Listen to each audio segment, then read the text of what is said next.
Okay, so we're back for round one. We won the die roll, which seems to suit us. We definitely want to be able to play with this deck. This hand is a mulligan. We can't actually cast anything in a hand.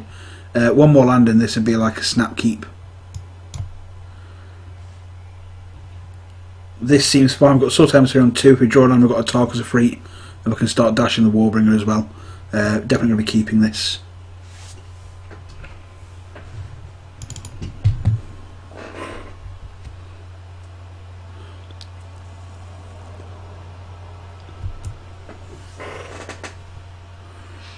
Perfect, so we're going to be able to dash Warbringer at some point into Stormreach Brawler, which is going to seem like a great thing for us to be doing.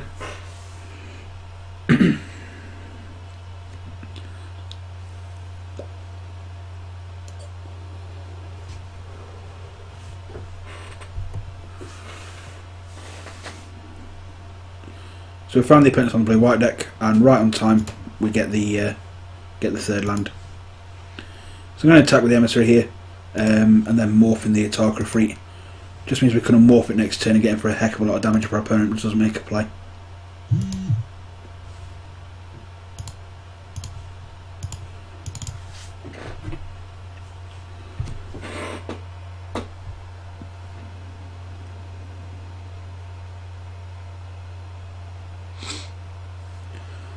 Okay, so our opponent's got a morph. We're still going to attack. Hopefully they won't block, and then we'll get in for a massive chunk of damage. And if they don't, we can probably just cast the Screamreach Brawler.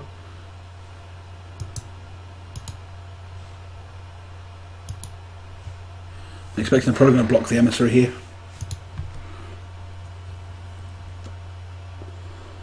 Which means we get to flip up, kill off their morph, and hit them for 6.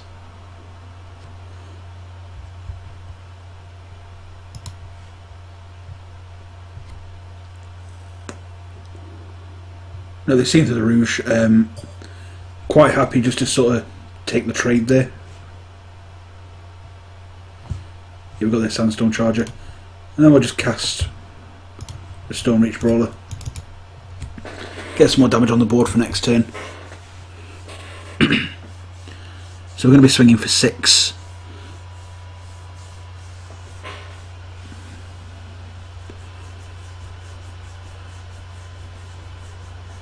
Unless of course they play something that we need to flatten.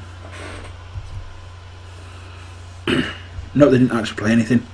We're just going to dash the Warbringer here and start getting some beats on.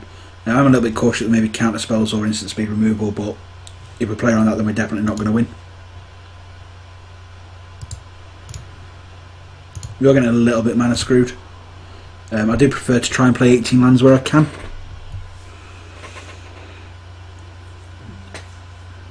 But I feel like this deck should be fast enough that we can get away with 17.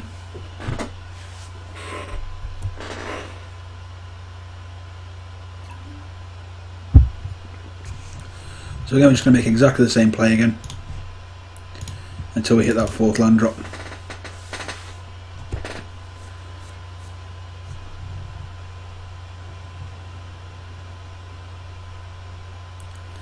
You can guarantee as soon as the Sword Emissary dies, we'll manifest a land.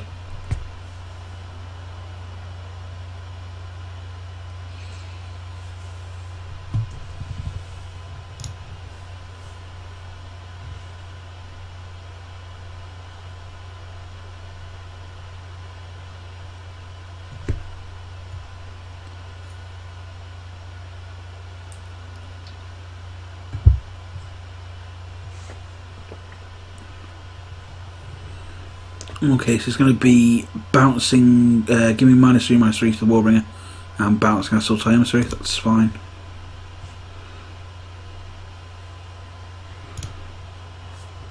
We'll still get in for 2. We're making quite a significant sort of dent into our opponent's life total.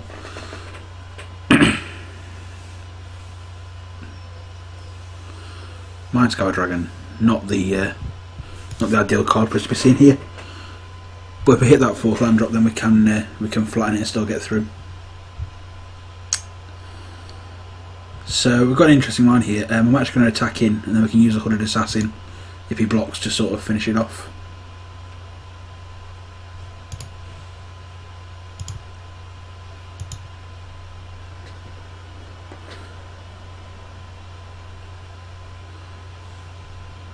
Do we want to assassin here, or do we want to battle rage?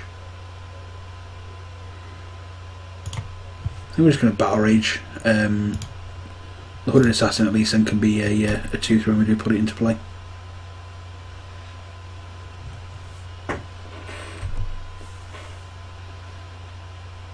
Missing the 4th land drop is hurting us a little bit here, but we're still quite a way in front.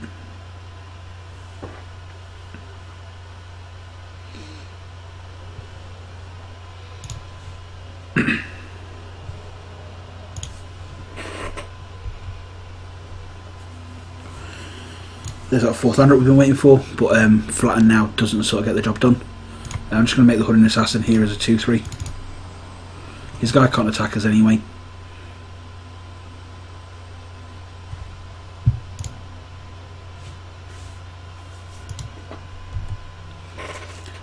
And if he does block the assassin next to them, we can flatten to get that custodian out of the way.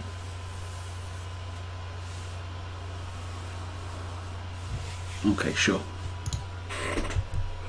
So this is where all this pacifism went to.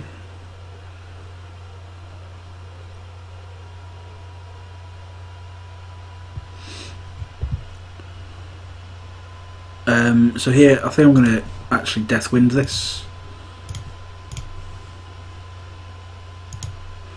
And then follow up with the Subtle Emissary.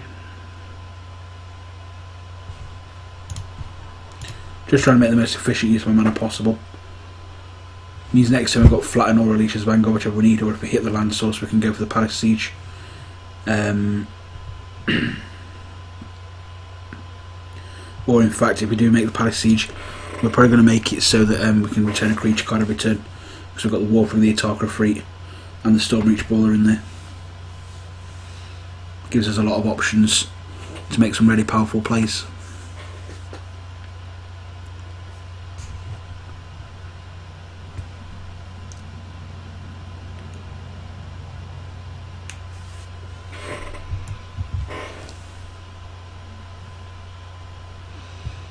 Okay, we didn't hit the land, but we're going to be able to get through in the air. I'm actually going to attack with the Emissary here and see if he wants to block. If he doesn't, then we can follow up with the Alicia's Vanguard just as a cast, and if he does, we can flat and get this custodian out of the way. Our opponent's probably going to read us for having something if we're attacking with our 1-1.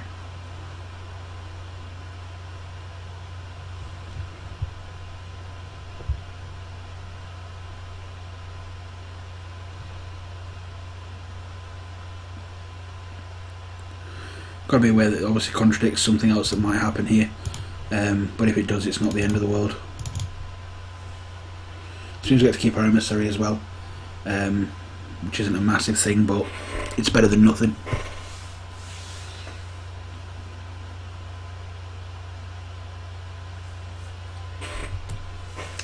I'm not entirely sure what our opponent's holding back. They may be flooding out a little bit. Perfect, exactly what we wanted to see here.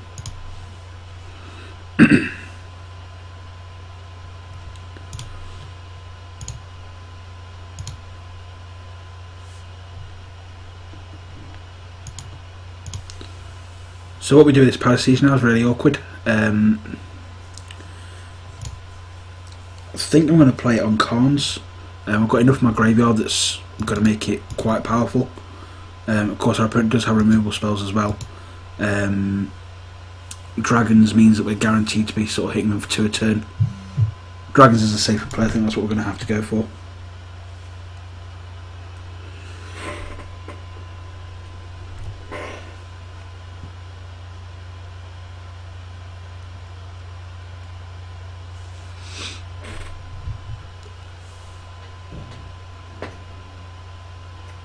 Yep, so pacifying our Subtle Emissary sort of leads us to believe he doesn't have a whole lot of anything going on there.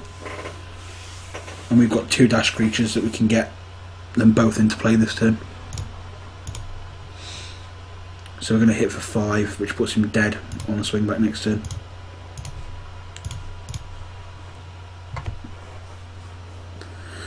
Dash is going to be really powerful against this deck. The pacifisms are just terrible against us.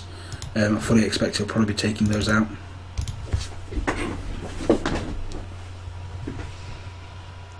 So he now needs to find a way to gain some life, or he's just going to die in my next upkeep.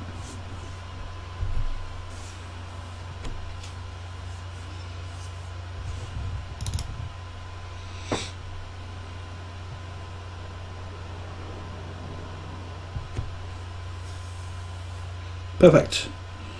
Nice game one for us. We didn't take a single point of damage. We kept our opponent clearly on the defensive. There's nothing here really that I think is going to help. We know he's playing some white creatures, so maybe self-inflicted wound wants to come in. The 2 of Battle Rage wasn't brilliant there. He's playing white-blue, but we only really saw sort of white creatures out of the deck.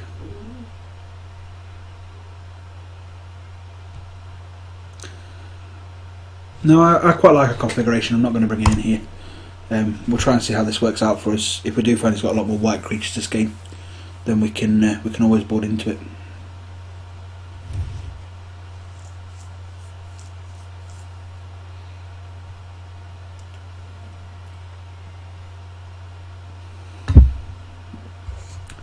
I expect we're going to be on the draw.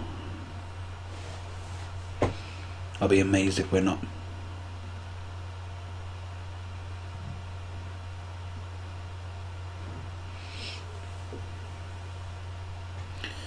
If you do enjoy the draft videos that we put together for you, feel free to pop along to cerberuscast.com. You'll find other drafts on there, including 4 live drafts from store of a recent Modern Masters draft. This hand's pretty much perfect. We're 100% going to be keeping this. We've got a removal spell for turn 2, 2 mana dash creatures, and we've got Colligan for if we get there.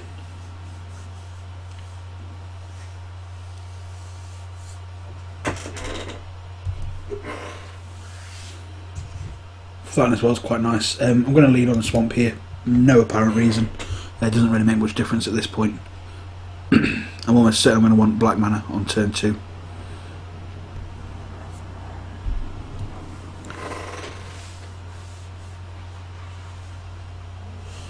Even more so now that that's the play. We can just sort of fly over the top of this.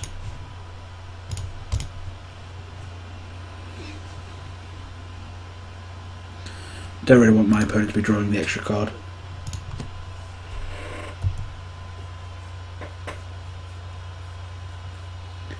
We did see some quite late Python releases and stuff going around as well, so it may well be that he's got some more one stuff in the air.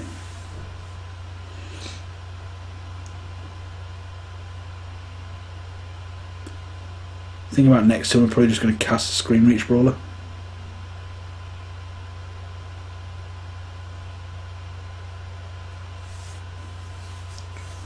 It looks like our opponent's playing Esper. I'm just trying to think what I can sort of give to us. Custodian, that's going to be pretty harsh. Bearing that in mind, I'm just going to cast the Reckless Imp. It means we can dash the second one next turn and just fly over the top. That way we're optimising the amount of damage we can possibly get in at any stage in the game. And again, if we draw the land, we can dash the Reckless Imp and cast a Sultai Emissary for the way back. Casting Defeat on our Reckless Imp, fair enough.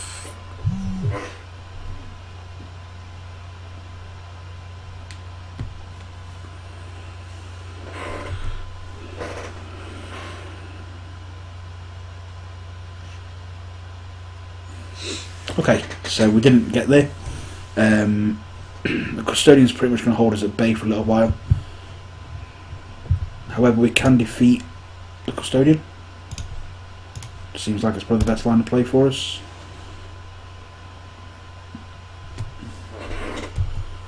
Seems we're getting stuck on 3 lands quite a lot here. Not ideal, but we can cast everything in our hand bar the Flatten and the Colligan at the minute. So we've got a lot of options that we can sort of toy around with each turn.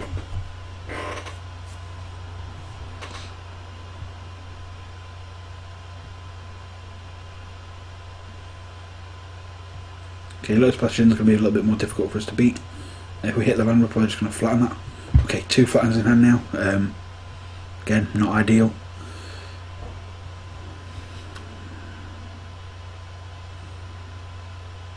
A flyer can't block anyway.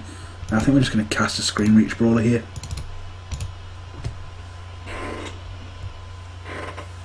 then again, we've got more options for sort of next turn if we need them.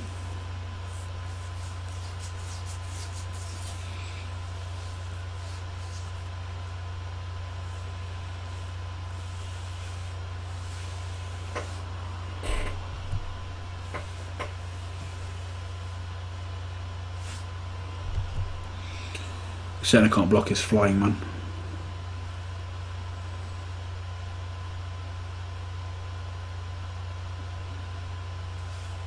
Okay, that's not a bad draw at all. I'm going to attack in here if he wants to sort of try to trade everything off. That's fine. And then we'll morph the Atarka Fleet post combat.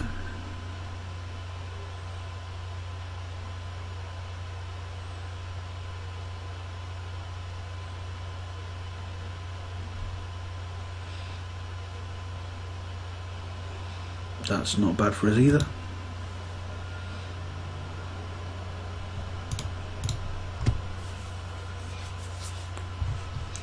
Still going to stick with exactly the same plan.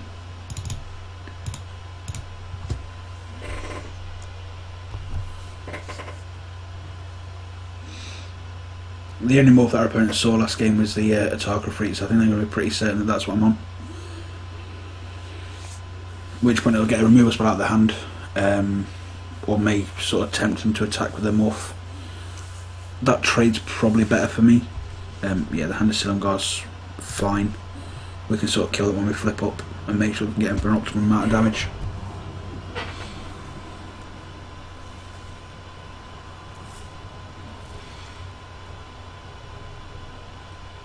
Yeah, so he's holding back his morph to block or just to protect it, one or the other. Okay, that's fine. So I'm going to force him to make the decision here. I'm going to flip up the Ifrit before combat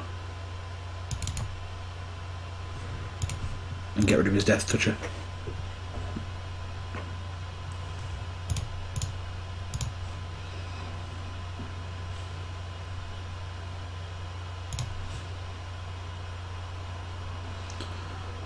Question is, he's got a lot. He's going to have 6 mana next turn probably.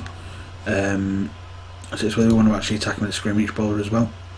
Our life total's still not too bad, and we've got a lot of answers if we hit that 4th mana. So we take 6, potentially 10. No, I think we need to keep the Brawler back to block. The Atarka Fleet, he's probably just going to trade with one of his morphs. Yeah, saw that coming. And it was his Acid Spear Dragon. Okay. Seems like whites are really like splash. I'm a little bit surprised he's playing Sandstorm Charger if he's only just slightly splashing the white there. So that has made the block. Yeah, still not attacking with the morph. That's fine. We will lose this flyer eventually if we don't hit a land drop.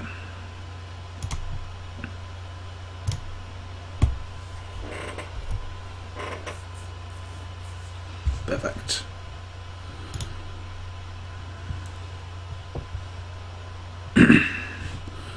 So I'm actually going to attack him first and see what happens. I don't need to cast a flatten until the Declare blocker step next turn.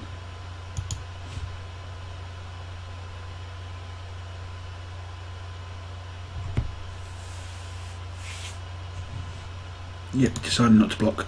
He clearly wants to protect that morph. I have a feeling he needs a 7th land for it, so I'm going to get rid of it now and hope he doesn't have something to flip it up with. If he does, then we might be in a bit of trouble.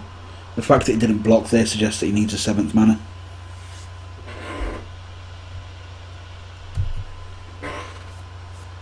No, it is Silumgar's command. Okay. Counter target spell and give it -3/-3. Sure.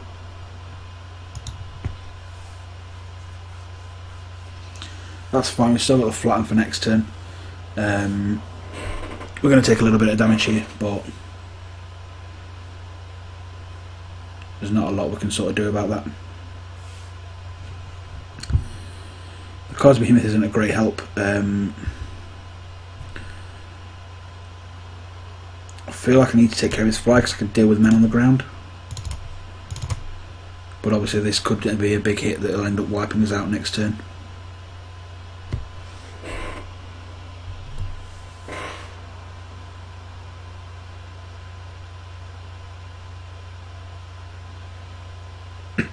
Excuse me. Yeah, it's just going to get hit us for 4. But that's fine.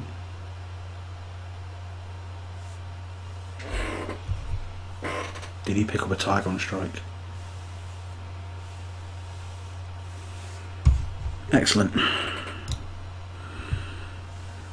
So I'm just going to play the behemoth here.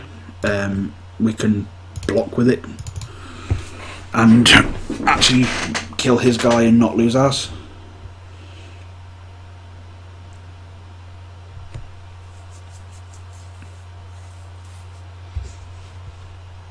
Yep, he's counting the spell. That's going to be enough to take us into game 3. So I'm going to cut a team of Battle Rage and bring in another mountain. I feel like we're just a little bit shy of the lands that we need for the deck. We're missing a little bit too often. This is now where we're going to flood out horrendously. We do get to be on the play though, which suits our style of deck much better. This hand seems fine. We've got 4 sources of mana into flatten. We've got Amber Scale on turn 3. This is a keep for us.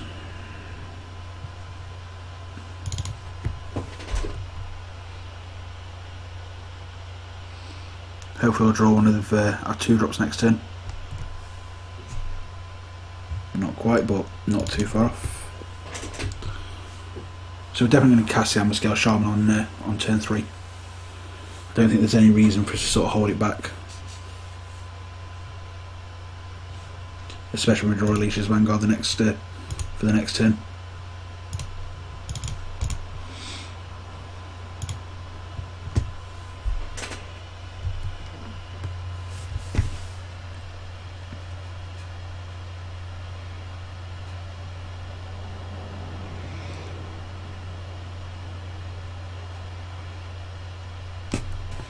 This is the threat that he has to deal with, or it's just going to kill him really quickly.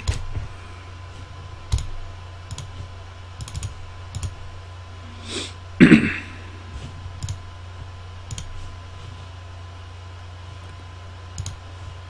we're getting him for 7 this turn. If he doesn't deal with the Amber Scale Shaman, we can probably, if we hit a land drop, kill him next turn. We'll be very close to. We've hit him for 12. Sure. Tapping out for Lotus Pathogens, they're fine, we just don't attack with the Amber Scale Shaman.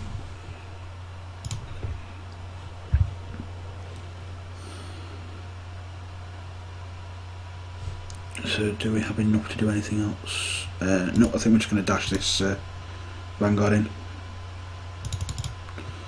We'll hold up the Battle Rage just in case he has got something. We can actually use that and trample over for 7. There's no sort of spell they can have here.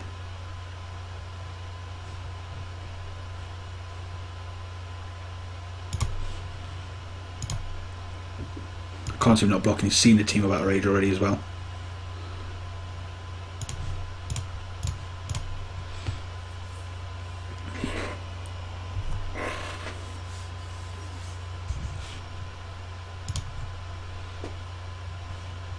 It just means we've got him dead on board next turn.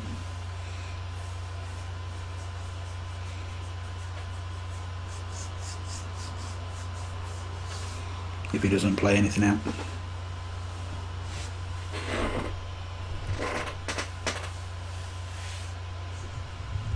We're just going to go for it. There's no point not at this point in time.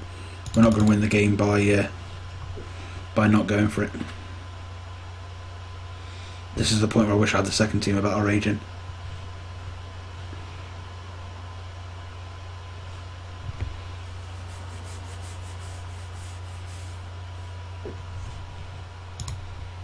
I'm expecting to have a tap spell or something coming out here. Maybe Whisk Away.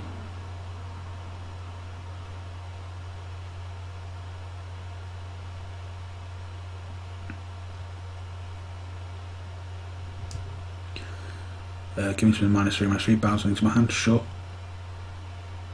That's fine. We're still really far ahead in this race, and we've got a handful of ridiculously good cards.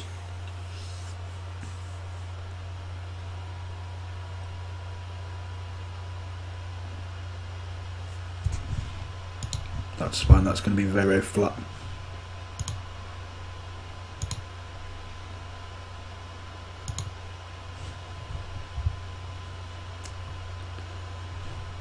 What's the ability on this?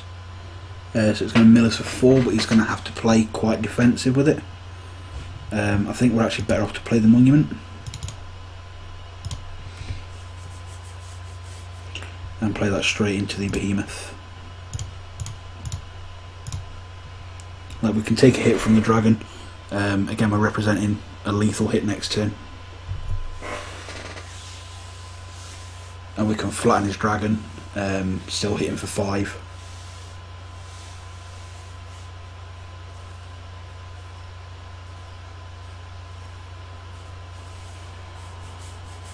He knows we've got the Vanguard, so he knows he can't attack unless he's going to be able to make another blocker.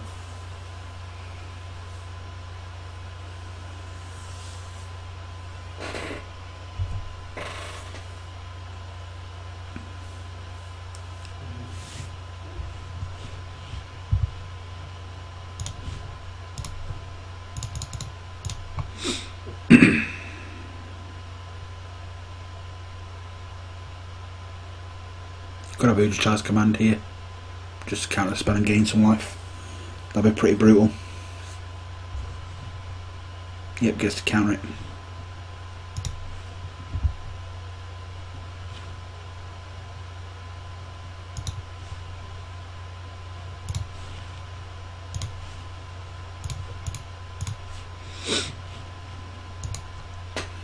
We're still going to hit him for, won't force him to block. He's probably going to just trump with the 3/2 here, or may try to sort of trade off.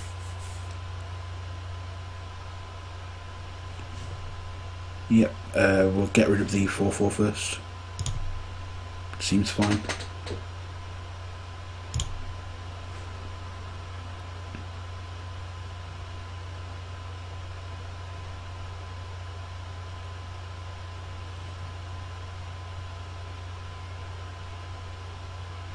Losing the flat was a bit of a beating, but we can Deathwind next turn. 2, which is going to leave us with 3 mana up, enough to dash in the Vanguard.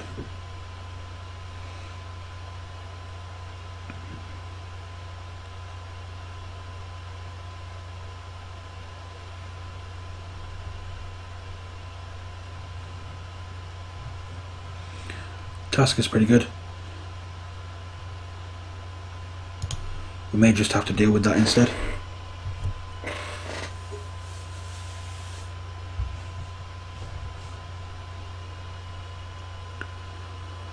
So we have 1, 2, 3, 4, 5. Yeah, so we can kill off Tasiga. He does have the mana up to activate, which is a little bit rubbish. But that means that next turn we can dash Warbringer, dash Vanguard. 1, 2, 3, 4. That leaves us 2 mana. We can still cast Assault Emissary as well. Certainly seems like that's the correct line of play.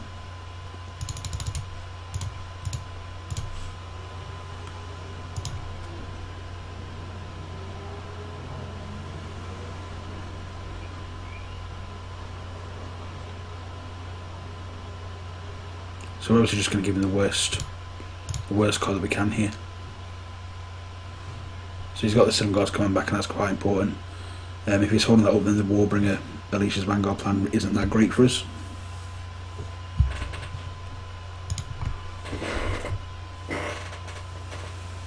Him milling 2 lands there was probably the worst possible outcome for us.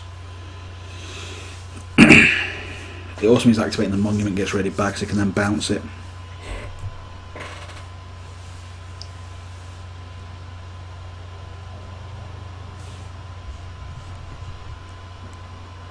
That seems much better for us. So let's dash in the Warbringer.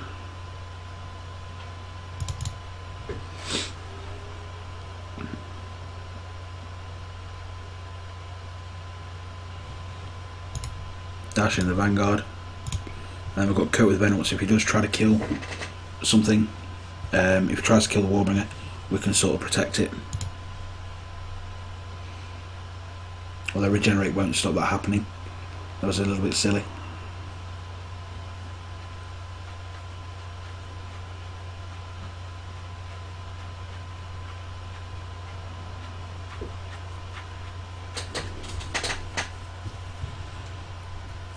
That's fine.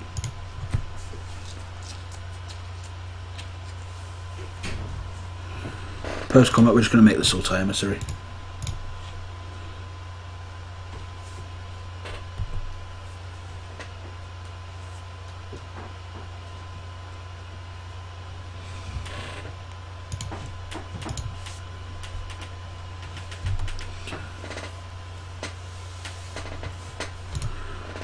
Okay, so what can we do this turn?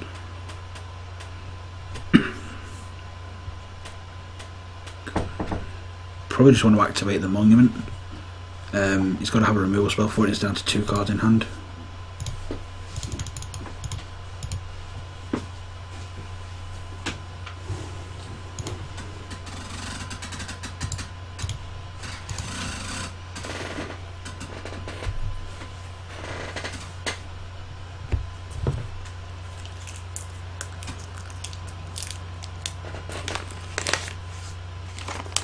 Yep, that seems fine for us.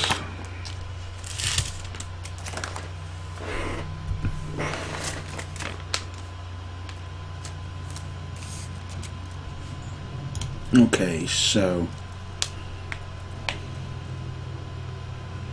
I think we'll probably just go with the same plan again.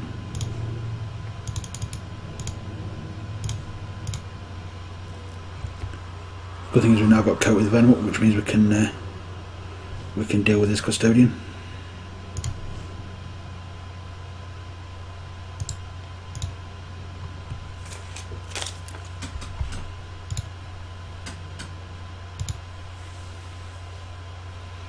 In fact, we can just kill him. That's probably a better idea. Hopefully this will get through.